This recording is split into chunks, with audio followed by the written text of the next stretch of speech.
দর্শক শ্রোতা, আসসালামু আলাইকুম। আজকে আমরা আলোচনা করব পায়খানার চাপ আটকে রাখলে কি কি ক্ষতি হতে পারে। আপনি যদি পায়খানার চাপ আটকে রাখেন, তাহলে আপনার যে মলটা সেটা কিন্তু বের হতে অনেকক্ষণ পর্যন্ত থাকবে। এর ফলে কি হবে? আপনার মলে থাকা পানি শুকিয়ে যাবে, যার ফলে আপনার মল শুষ্ক হয়ে যাবে, শক্ত হয়ে যাবে। এই জন্য আপনাকে যদি টয়লেটে বসে মল ত্যাগ করতে হয়, তাহলে কিন্তু বারবার চাপ দিতে হবে। বারবার চাপ দেওয়ার পর আপনার শক্ত মল বের হবে। এর ফলে আপনার চিরস্থায়ী কোষ্ঠকাঠিন্য হতে পারে।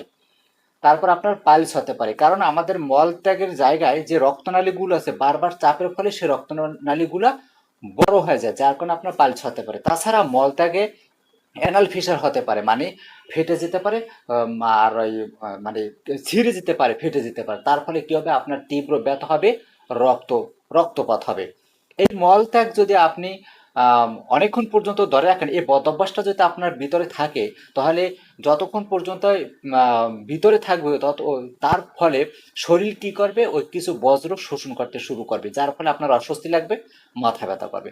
তাছাড়া ভিতরে যদি মলটা থাকে, তাহলে হজমে ব্যাঘাত ঘটবে, যার কারণে ক্ষুধা লাগবে না, বমি বমি ভাব আসবে। যদি ভিতরে থাকে তাহলে গ্যাস জমবে, গ্যাস জমার ফলে আপনার কিন্তু মোচড়ানোর মতো একটা ব্যথা হবে।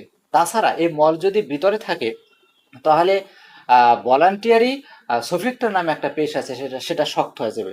তাছাড়া মল যদি ভিতরে থাকে, তাহলে ব্যাকটেরিয়ার সংক্রমণ শুরু হয়ে যাবে, অনেকগুলো সমস্যা হবে এই আপনার একটা বদ অভ্যাসের কারণে।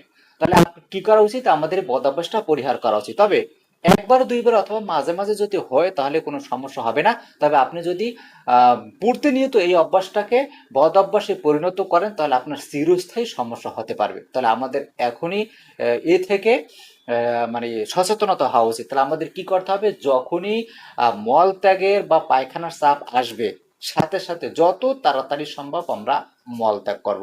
আমিও সচেতন হব, অপরকেও সচেতন করবেন, আপনি নিজেও সচেতন হবেন, যদি আমরা আমাদের স্বাস্থ্যকে সুস্থ সুন্দর রাখতে চাই। এই ছিল পায়খানার চাপ আটকে রাখলে কি কি ক্ষতি হয় তার মূল তথ্য। ভিডিওটি ভালো লাগলে লাইক দিবেন, কমেন্ট করবেন। সকলকে ধন্যবাদ জানিয়ে শেষ করছি। আল্লাহ হাফেজ।